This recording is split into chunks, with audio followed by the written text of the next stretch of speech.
Welcome to Millionaire University, Jeff. I'm so happy to have you here. We go back a ways and we're good friends. And I knew that you had a really cool, unique story that needs to be shared here on the podcast for our listeners. So thanks for coming and hanging out with me today. Oh, it's a pleasure. Love it. Yeah. So I want to just start with, and I say start with, but I feel like this is a really huge chunk of what we're going to share with everybody today, your story, because you're kind of like a new baby entrepreneur in a way, but you have this really extensive, very impressive background that I would call conventional, doing all the things. And then I just want to share that. I want to share like what you've done professionally all the way to the point in the story. I know you know what I'm talking about, where everything kind of switched because I think it's fascinating. So let's just dive right into it. Tell everybody, your story in a nutshell. Okay. Well, I started out like a lot of people do, just going to get an education. My upbringing taught me you go get an education so that you can get a good job, you live within your means, you save a little money if you can, and hope that it all works out, right?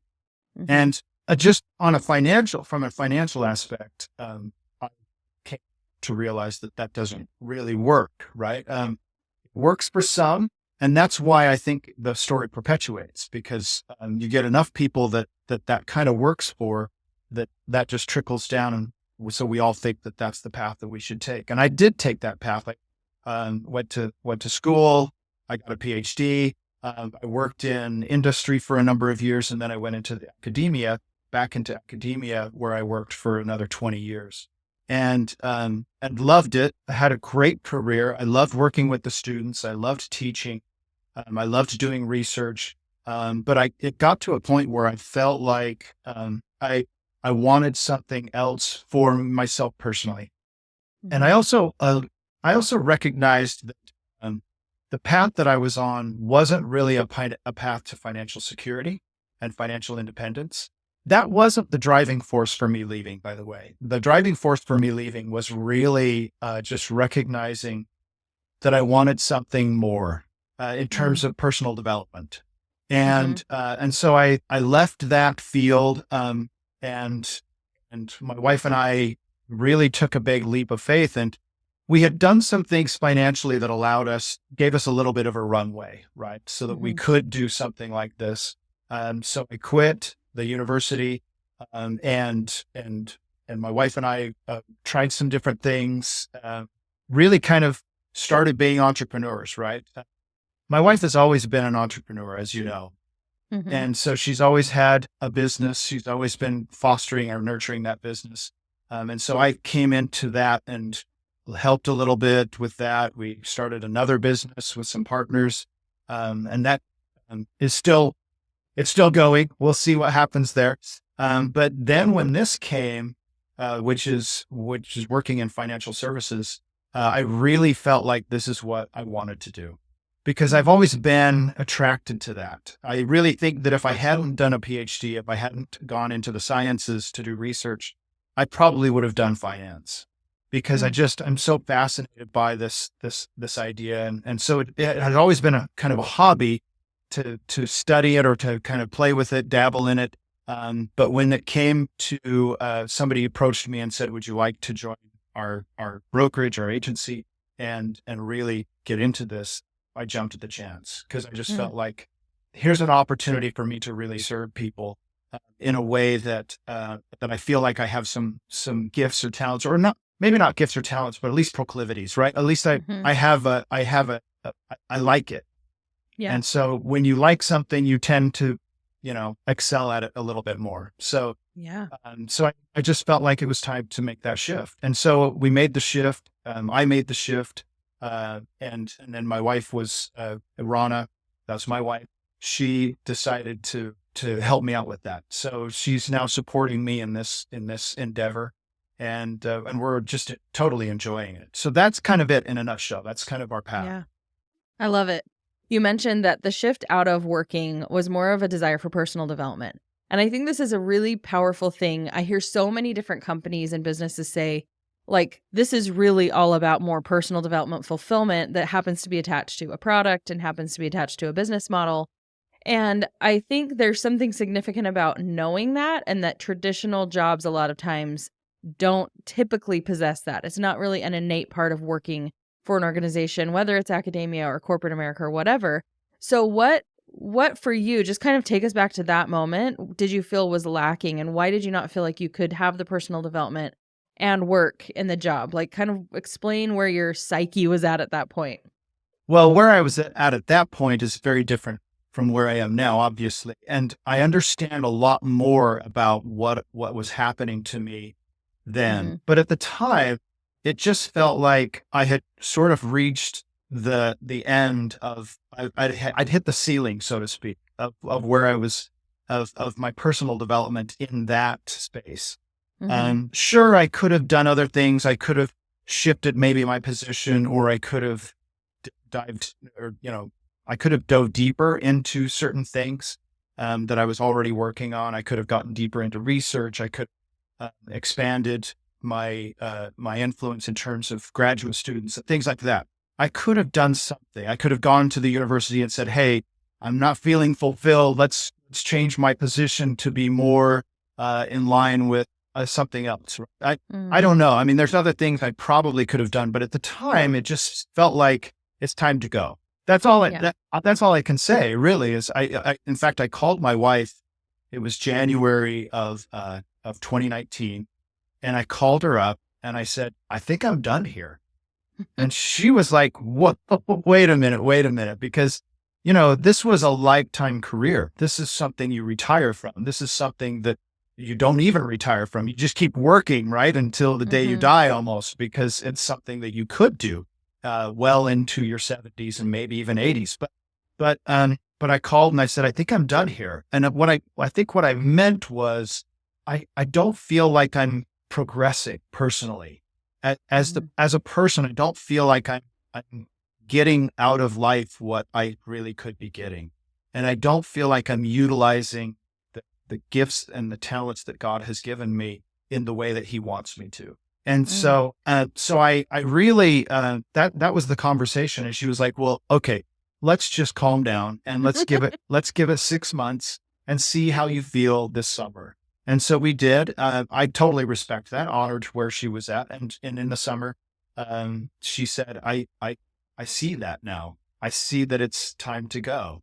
And it wasn't like I was disgruntled or I was upset with the university or the way they did Mhm. things or even my own job. I loved it. I loved working, like I say, I loved working with the students. I loved teaching.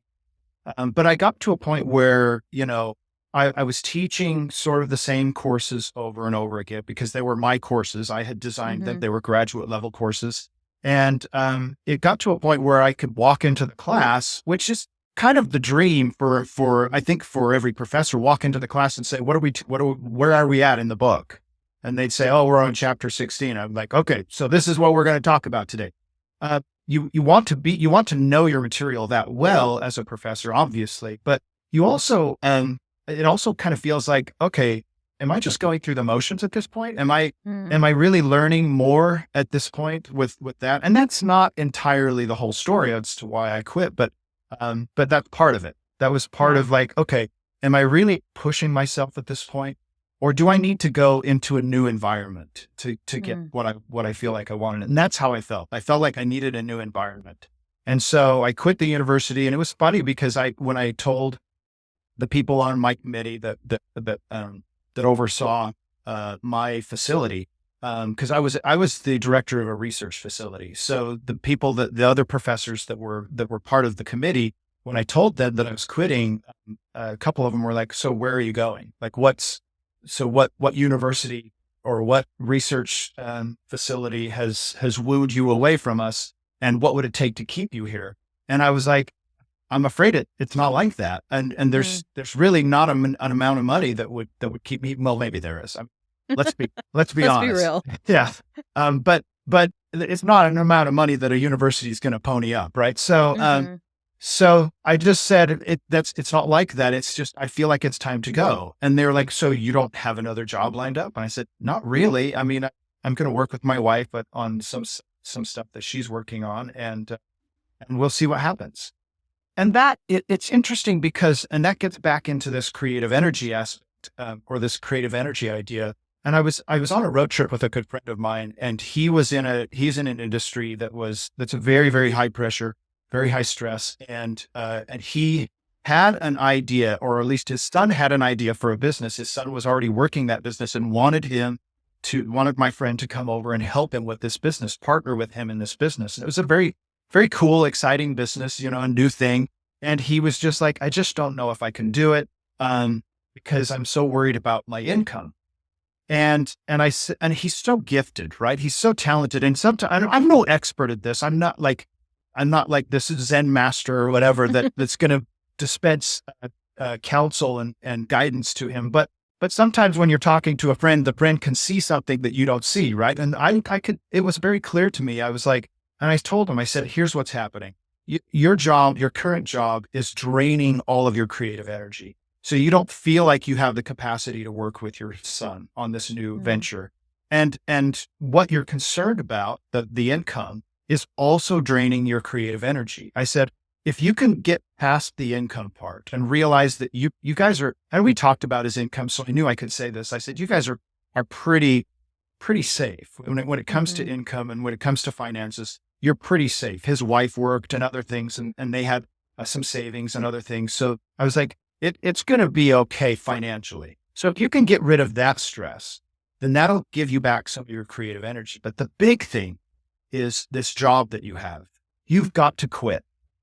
And to say something like that to somebody is kind of a risk. But I said, but if you think about it, this job is taking all of your creative energy. And there's the saying that, a salary is a bribe to get you to give up your dreams. Well, that was really true for him. And it's true for a lot of us, that your salary, what they pay you, is a bribe to get you to give up what you want to do, because they're trying to get you to work their system, right? They want you to work in they want you to be a cog in their system so that their system runs well.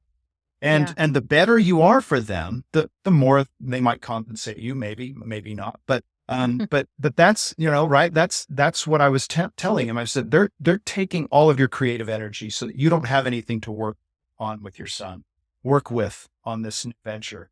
So he actually did it. He was like, okay, I take that seriously. And he quit his job. He started working with his son. And now this job, or this venture that they're working on, is flourishing. And it will just be a matter of time before it, probably multiplies what he was making before. Yeah. It will be multiples of what he was making before. And it's not about the money. It's about the creative energy. It's about this idea that he was being drained of his creative energy. And people, I don't think I understood that until I quit my job at the university. And suddenly I was freed up to do all this other stuff. My wife and I wrote a book together. Right? Which never would have happened while I was working full time. So we wrote a book together. We worked with you guys, and you saw that we were able to direct some creative energy, our energy toward these different ventures.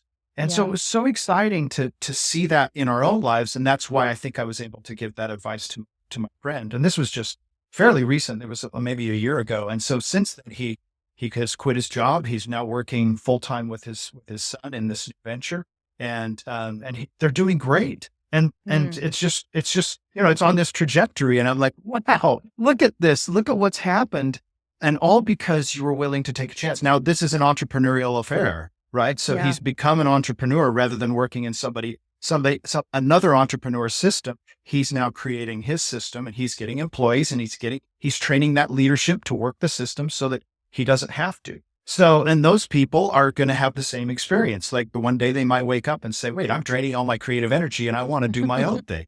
But that's great. That's what we want. Right. And that's what I think part of what I do now is assisting people to get into that mindset, right? We want to shift people from the employee mindset over to the business owner mindset, or from the employee to the investor, or something, whatever it is, where you're instead of actively working for your money, you're passively now working for money, or your money is working for you rather. Yeah. And that's the shift that we're working at helping people to make, so that they can get that creative energy back. And what I found, and what my friend has found, is that once I get that creative energy back, ideas start coming.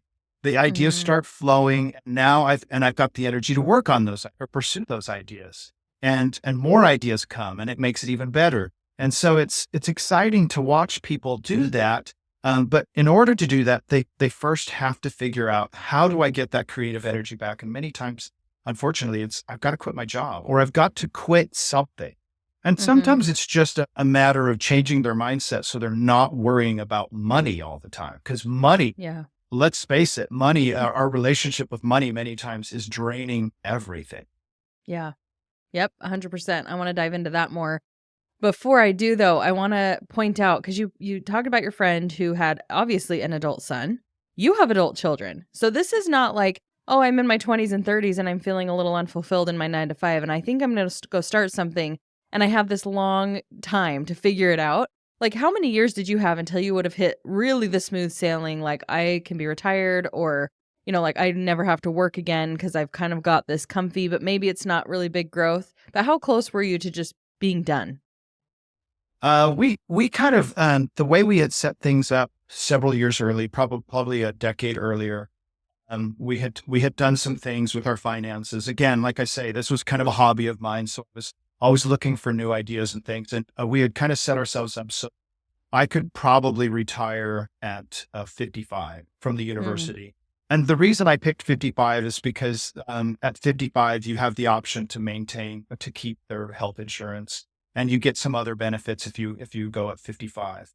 If you go before that, all bets are off. You still get anything that you're vested into, right? So any sort of pension or any 401k stuff that is vested, you would get all of that. It's not yeah. it was the money, it was more the benefits. And so we looked and said, earliest I could go is 55. Mhm. And we ended up leaving when I ended up actually leaving the university when I was 51. So I put in my notice.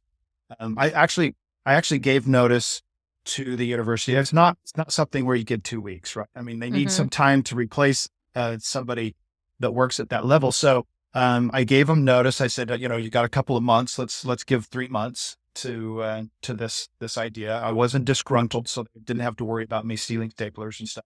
But well, did they though? Hmm. Anyway, so Remains to so be seen. yeah, I do have some nice staplers here. I won't say. But so after 3 months, COVID hit. Mm, So it was right when COVID hit, and they couldn't fly anybody in to do the interviews, and they really wanted to meet face to face and have them tour the university and other things. Well, at the same time, Rana and I we had decided to buy a home out in Heber, right? So we decided, okay, so you don't buy a home if you don't have a job. I mean, it's more difficult, right, to get the loan. So I said, all right, I'll tell you what, guys, I'll stick around because I realize you're having a tough time getting a replacement in here. So I'll stick around until you find somebody to replace me. As long as if anybody calls, I've got a solid job here. And they were like, well, of course. I mean, it's not like we have to lie about that. It's, you do have a solid job here as long as you're working here. So I stuck around, and we were able to move. And then they finally got a replacement who actually happened to be one of my students, a former student who was out working in industry. But by the time I left, I think I was at that point I was 51, and so I put in my notice at 50.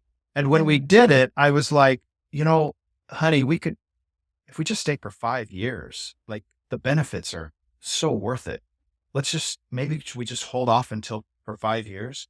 And she was at that point the one that was saying, you were the one who said it's time for you to go. So let's really look at this. And now that I look back, I realize that it wasn't such a big risk. But I mm, didn't know about I didn't really know in my body about creative energy. You can think about it and logically it makes sense, but I didn't really understand it in my heart and in my body that creative energy is a real thing. And once I was able to leave, that things would fall into place that would more than compensate for any of the benefits that I might mhm. have gotten if we waited for 5 years. So that's kind of what happened. To make a short story long, um, and I was 51 when I finally left the university, and so it was 4 years before I was planning on even considering retirement. And I'm not saying Mm, that oh, at 55, we would have been like, traveling the world and doing all this fun stuff. It was more like, you know what, at 55, we'll be okay. And Yeah. we'll be able to go into retirement. We might have to live a little frugally at times. I also felt like maybe at 55, I can find something else to do, right? Maybe I can, with the pension and with everything else that we got set up, I could probably find something else to do. But looking back now, I realized that getting back that creative energy allowed us to pursue these other ventures and become entrepreneurs and Yeah. really start to excel and grow in ways that these are the ways that I wanted to grow. And especially with this business I'm in now, where I'm working directly with people. I was working with students before, and that was wonderful, but now working directly with people and trying to understand where they're at and what their issues are, what their whys are. Why do they want what they want? And maybe they've forgotten what they want because life has just beat them down so much. And to get into people's problems and details that way, I don't want to say problems, but to get into their stuff in that way is very different than being in academia, right? Yeah. Where, man, I don't even want to know what's going on in the students' lives as long as they show up, right? Like, Yeah. that's not for me to know. In fact, there are laws against me getting into their privacy, right? So, or whatever. Their lives. Yep. Yeah, getting into, but now, like really digging into people's lives like this has changed me. It's helped me, I think, develop some parts of me that I wasn't developing before. So I'm very thankful for that. Wow, that's amazing. And I think there's probably people listening who are like, oh my gosh, only like 4 or 5 more years and how crazy. But so close. Right? So close. But I think if you've ever had the entrepreneurial itch or you've had that desire for more, even though it like makes sense on paper to stay where you are, once that is planted in your heart, and I don't even think it's just your mind, like once it makes its way down to your heart, you couldn't have stayed, even though it was air quotes ideal. Like you couldn't have stayed and had joy and progression anymore. Like it almost would have been worse to stay there, right? Because you would have kind of felt more boxed in. It would have suddenly taken on a whole new thing of, I really want to go, but I've decided I have to just stick it out and stay for 5 more years or 4 more years or whatever. And I think once you have the siren call of entrepreneurship, and you know that there's something else you want to be doing, even if you didn't know what it was yet, like you didn't have this business plan, you didn't have, there was no new offers, there was nothing that was a guarantee. I think, and it's inspiring to hear, like, it really doesn't matter where you are in your life journey.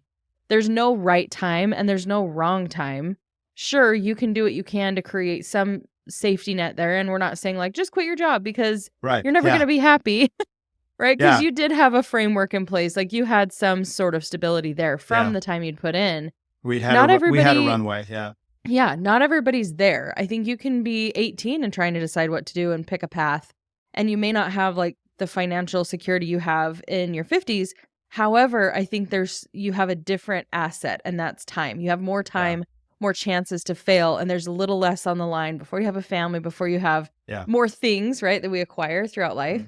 So, I mean, I think it's inspiring, and I wanted to share your story so much with people because I think it can be so easy to just get going and just live and just keep reacting to each day. And I think what you did was shift out of reactive living into very proactive living. And I know that came with some growing pains and some changes. So tell me a little bit about, as you stepped into like moving away from the traditional, you'd done that for decades. What was the transition like for you? Was there like a honeymoon phase and then oh my gosh, this is real? And what was talk us through that. Yes, so much. And by the way, I don't recommend this. Like, this is not a recommendation. This isn't like, hey, here's a recipe, because it's kind of a recipe for disaster if you don't do it right. Right. And I will say this just before I speak on what you just said. Watching my friend do it as well, where he had something, but you're right in that once he made the decision once he got the itch, and he was talking about it on this road trip that we were on to California, he was talking about it. He couldn't get it out of his mind. So you're right. It starts to fester. And now what you're doing, the job that you're at, which is keeping you from doing what you're itching to do, it becomes even more onerous, right? It becomes just the worst thing. And it becomes this burden and this this millstone around your neck. And for me, fortunately, that never happened, because as soon as I got that itch, I called my wife and said, I think I'm done here. And she was like, okay, give it 6 months. And the 6 months was fine, because I knew that was me honoring her space and getting her to come to where I was at. And it worked. It worked perfectly. But with my friend, and I didn't have anything to jump to, right? Where my friend did, he had this opportunity that he wanted to do. And right away, I can see, now looking back, I shouldn't say right away, looking back, I can see that if he hadn't done that, we'd still be talking about it. And I'd still be saying, dude, you just got to quit. Like this job is killing you. And it would have, it was slowly killed him. So I think that now looking back, I can see what you're saying, that if I hadn't, I said, okay, you know what, honey, I see that you're not in a place to do this. I'll just stick. Or even if she hadn't convinced me about waiting the 5 years or not waiting the 5 years, if I had said, well, let's just wait 5 years, that 5 years would have been very, very long. And I'm 55 now. Yeah. Right. So it would have been until now. So we wouldn't even be talking about this. Right. Nope. Because, anyway, but making the transition, yes, there was absolutely a honeymoon phase, and we just loved it. We thought this was just the coolest thing. And we were having the time of our lives, and we were spending a lot of time together. We were really strengthening our relationship. We wrote the book together, which was just so much fun, getting into each other's stories and seeing my wife's perspective on some things that happened in our lives, seeing her perspective of the journey that she had taken was just it was so fun. And really such an intimate experience for us to share that with each other, because a lot of times you don't know what your partner has gone through, especially. And here's another point that I thought about earlier this morning. I was thinking, well, I've thought about it a lot, because oftentimes the person who is really the breadwinner, let's just put it that way, who's really bringing home the money to pay for everything, they start to focus on money, because that is their job, right? That is their job, is to provide for their family. So when you have a lot to provide for, doesn't even have to, I mean, we had 3 kids, so it's not like we had 12 kids or anything. We had, but you have that responsibility, and it changes you. And this is the way that it changed me. Was I started to concentrate more on money than I'd ever had before in my life. And it became a thing where I really feel like I got into this mode of where I was sort of in danger of loving money, that becoming my worship. Yeah, I would say that it did, right? Because if my heart and my head are focused on money for most of the day, then that is the thing that I worship, right? I mean, we all worship something. Yeah. Nobody gets out of this life without worshiping something. Some of us worship a god. Some of us worship the universe. Some of us worship nature, whatever. But many of us are worshiping material things, inanimate objects, and they are not a kind God, right?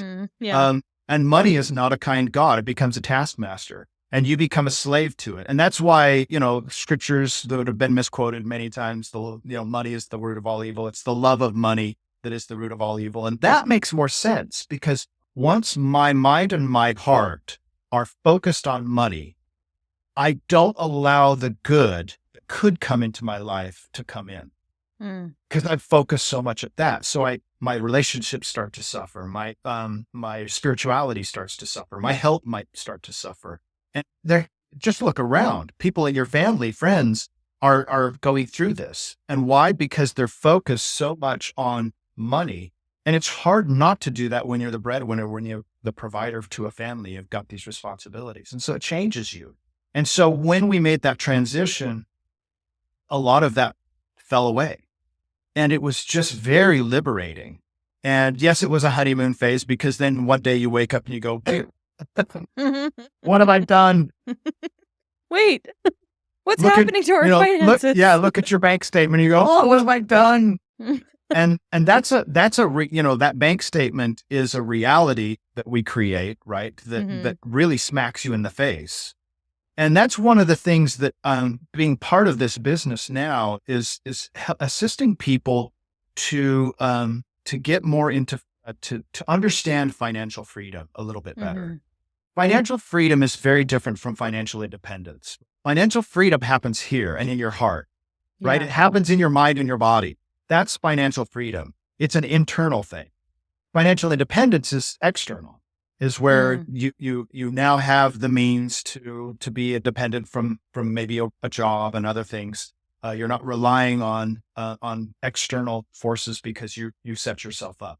So what we do, like I can't change people's minds, I can't change people's hearts in this business, but what I can do is give them the opportunity to understand financial independence and put them on a path to financial independence. Because if they're on a path to financial independence, that changes their expectancy. And when their Mm. expectancy is changed, it gives them an opportunity to start changing their mind and their heart. And that's where the financial freedom comes. And once you have that financial freedom, you're free from the taskmaster. And now you Yeah. can work on your spirituality. You can work on your relationships. You can work on your health. You can work on the other good parts of your life that you want to be balanced. And so that's what's so fulfilling about this job is when I can put a family or an individual on a path to financial independence, then they can start really working on financial freedom. Can they be financially free and not have the path to financial independence? Absolutely. But it's harder because Mm-hmm. you look at the bank statement and you're like, this reality that the bank statement is creating for me is smacking me in the face every day. And I can't stay in the feeling of financial freedom. I've got to take care of this. I've got to deal with this. And when you've got responsibilities, it's a very hard thing to go, you know what? I'm not going to worry about that because I'm financially free. You've got to, it's for some people, it takes having a path to financial independence so that they can really get into that feeling and stay there. And when you have that expectancy, it helps you to stay in that place of financial freedom. Just like when you order something from Amazon, since this is a dumb example, but when you order something from Amazon and you know it's going to get there in 2 days, you don't sit fretting about, is it going to come? Is it going to come? Well, maybe some people do, but please don't, right? Maybe if you live Depends in, on how bad you yeah, need it, or if your or Prime is where, actually working. yeah, and where you live, right? In some Yeah. rural areas, they're like, forget Amazon. But most of us, if we know it's going to be there in 2 days, we don't sit around wondering if it's going to come. We just know it's going to be there in 2 days. You have expectancy that in 2 days, the package is going to be on your doorstep. Mm-hmm. And there it is.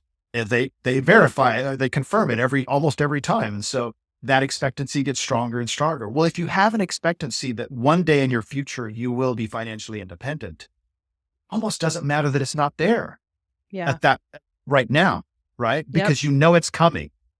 So that Yeah. expectancy allows you to get into the feeling of financial freedom more than if you didn't have that expectancy. Yeah. Now, there's different ways to get the expectancy, but the way we work, the way my business works is that we put people on a path to financial independence. And that helps them get that expectancy. And then they can start working on their financial freedom, which is up here and in their heart, right? So, Yeah. and once they have that expectancy, they can work on their inside to get that. But I love that you asked about the transition because it really, it shows like there was that moment where I felt this financial freedom. And then of course, a little while later, I started reading the bank statements again, and I brought that reality, that quote unquote reality, back into my life, and that was tough because then it became, what are we going to do? We've got to do something because the clock is ticking. The runway is getting shorter and shorter. We're about to fall off the runway. We've got to do something and get this plane off the ground. And we didn't. And there were some hard days. Yeah. But I will say, we didn't lose our home or we didn't have to file for bankruptcy or anything like that. Anything drastic. It just was scary. It was just like, oh my gosh, like it's almost gone. Like the runway is almost gone. We've used it all up. And why did I quit? Let's go back to that security, that comfort. But it also kind of forces you to think harder and work a little harder. And I'm not saying, that, but there is something to this necessity and having my creative freedom or my creative energy to put towards something. And so here we are. And I think you can look back and say, Okay, yeah, I can understand, and it's easier to have the hindsight and For maybe sure. project that and say, you know what, I probably could have handled a couple more years. We could have done it this way. I know that my husband and I have looked back many times over, okay, with a little less emotion calculated into the decision making, we would have done it slightly different. And you also can't really, you don't want to, I don't know, diminish the progress and the things that you did do because you took that leap, and you don't want to forget where you were at in the moment where that felt right. I love that whole notion, like, if it felt right then, it's still right, you It's know? still right. Um, but I think it can be really tricky when you get into, and this is gonna sound pretty woo-woo, but when you get into, like, the tangible real world, I know you did air quotes, like, the reality of the bank statement, it can throw you completely for a loop Oh, because you're in this very ambitious, anything is possible mentality, and to anyone on the outside, it might look like you have your head in the clouds, when in reality, some of the best things have been created from that freedom mhm. and that peace that you have when you do get the creative energy and you're able to harness it for something different in your own business, your own journey, using your talents in a totally different way. I just think it's important though that we touch on the fact that the runway did end. Like, it's not always perfect. It's not going to work out the way that you think. And there's definitely some intention and planning that needs to be put into that if you're going to make such a drastic leap and walk away from income. And I think the whole journey may be messy and it may be a little crazy, but it's also the entrepreneur's roller coaster, right? It's just the way that it happens. So, talk to us a little bit about, I know you mentioned you do financial planning and help and guidance for people. And I love that you market and help people in a certain place because it's kind of the middle class forgotten people that have Yeah. been told to do it in a certain way. Mhm. There's opportunities to make these transitions to create that financial what did you call it? Like the financial security so that you have the Financial financial security freedom. or financial independence. Yeah. Yes, independent. So talk through a little bit of like what you do now and what you share with people that you might not have even understood back when. I know you've always been really intrigued by the financial world and you've dabbled a little bit, but just like give us a 10-10 lesson on finances for those of us who might feel like, oh, we're not making enough or we're not wealthy enough to worry ourselves with those things and we just need to trust our 401k or whatever feels like the right path. What would you say to Yeah. those people? Well, I rarely get into financial freedom because it's a very philosophical topic. And Mhm. what we really want to focus on is the financial independence and financial security. And one of the big principles that we try to get across right at the beginning is that financial security is different from your financial growth. And most people are going to focus on growth and they put their 401k in a mutual fund or mutual funds or whatever. So because they want that money to grow. Well, that puts that money at risk, Mm. right? And so you sort of lose a bit of security because you've put this money at risk. And so what we work to do is help assist people to understand how they can retrieve that security so that once they have the financial security or they feel financially secure, more financial secure, they're going to make better decisions about growth. So Mhm. they're going to make wiser investment decisions, right? Because they understand their risk tolerance better. Yeah. And maybe it's higher than they thought it was, or maybe it was lower than they thought it was. But once they bring these negative emotions out, fear and fear of loss and fear of not having enough and all of that, once they bring those negative emotions out, they can start making better decisions about their growth. So the foundation is making sure that they feel financially secure. Now, the 401k, I'm not going to bag on the 401k too much because it has its place, right? It's a Mhm. strategy, and every strategy has a purpose. But the 401k was never intended to, and I think a lot of listeners will know this, was never intended to replace the pension, and yet that's what it's done. And and for obvious reasons, right? I mean, companies were like, wait, we can use this 401k. That's way better than stacking up all this money for a pension and having to and be responsible for that pension. I mean, the lawsuits and just the legal battles over pensions and all the other stuff and people stealing them and all that is just a nightmare for companies. So the fact that this tool comes, this vehicle comes, and they're like, so it's not like there was some, conspiracy or anything. Mhm. Well, I don't Maybe. know. Maybe Maybe not directly. yeah, maybe not. Yeah, but But certainly people saw this and said, this is for the companies, this is way better than a pension. For the individual, it's not better than a pension at all, right? Because they're at risk. They're at risk of losing that money. And were you at risk of losing pensions? Sure. I mean, companies were going, bankrupt all the time and losing, or people were stealing pensions or whatever. But the 401k was never intended to replace that, and yet it has. So is it a good vehicle? Well, it works for some things. I have a 401k, or I had one until I rolled it over into something else. But I think it's a strategy, and it has its place. But there's so many other strategies that work better than that. One of the things that we talk about with people is that in the middle class, we are really taught to use the 401k, and we're taught that that's the vehicle that's going to get you to retirement. And in fact, companies will do their match, and for sure get the match. I don't know how many clients I've had that weren't doing the match.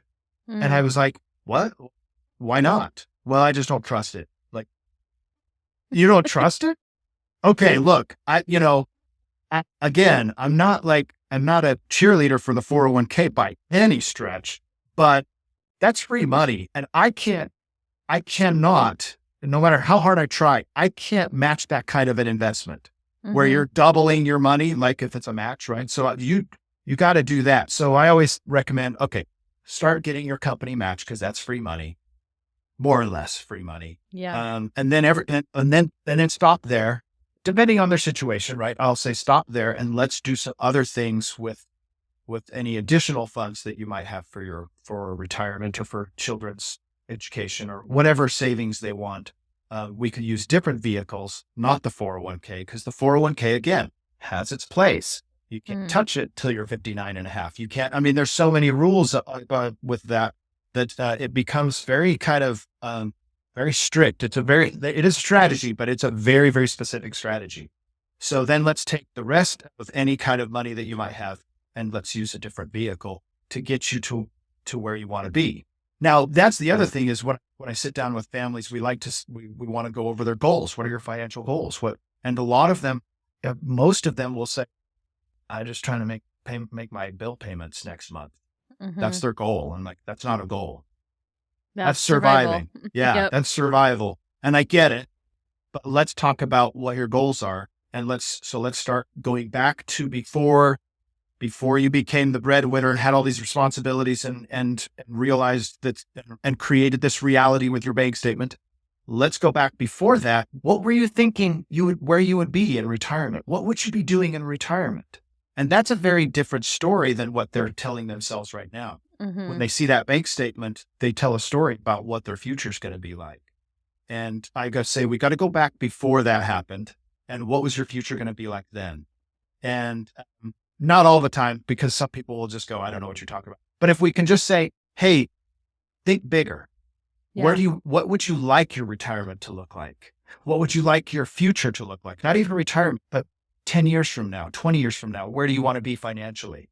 And then we start having a conversation, and I say, forget the bank statement, forget the reality, and let's talk about what you would like to have happen. And that's a very different conversation. And then once we do that, now we can start saying, okay, let's talk about some strategies that might get you there or get you close. Because once you put them on the path and they start to see that there's a possibility of financial independence in their future, things start to change in the way that they think. And they start to maybe go, oh, well, if that's possible, maybe this is possible. If I just try to work a little harder in this area or get another strategy, maybe this is possible. And maybe this is. So it starts to extend they start to dream again.